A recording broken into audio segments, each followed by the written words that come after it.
Hello everyone, welcome back to my new video. আজকে আপনাদের সাথে শেয়ার করব সপ্তাহে একদিন কিভাবে আমি আমার চুলের যত্ন এবং স্কিন কেয়ার করে থাকি।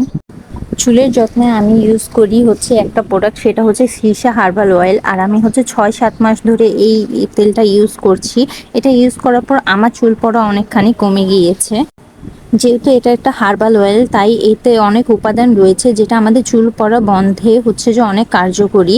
এবং আমি সপ্তাহে 2 থেকে 3 দিন তেল দেওয়ার চেষ্টা করি। তেল দিয়ে আমি 2 থেকে 3 ঘন্টা ওয়েট করব। এই ফাঁকে আমি আমার স্কিন কেয়ারটা করে নিব। প্রথমে আমি ডাবল ক্লিনজিংয়ের জন্য ক্লিনজিং অয়েল নিয়ে নিয়েছিলাম।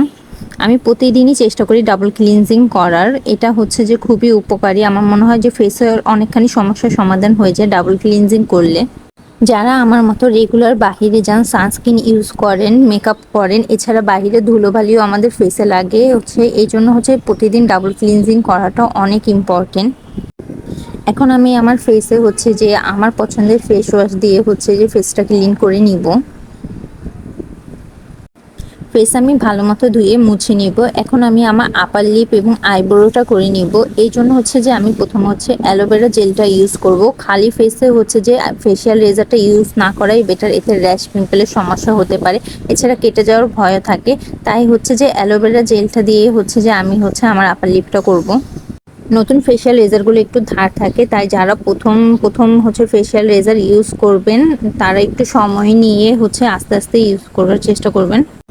আপার লিপ শেষ করে এখন আমি আমার থানাকা প্যাকটা ইউজ করব। সপ্তাহে একদিন আমি এই থানাকা প্যাকটা ইউজ করি।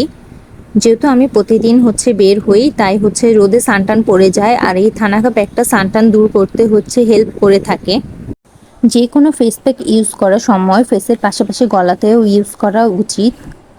যেহেতু এখন প্রচুর গরম পড়ছে, তাই আমি টোনার হিসেবে রোজ ওয়াটারটা ইউজ করে থাকি এবং ময়শ্চারাইজার হিসেবে পন্ডসের এই ময়শ্চারাইজারটা ইউজ করে থাকি। যেহেতু আমার অয়েলি এবং সেন্সিটিভ স্কিন, তাই আমি খুব কম প্রোডাক্ট দিয়েই আমার ডেইলি রুটিনটা সেট করে থাকি। আজকের ভিডিও এই পর্যন্তই। Thank you.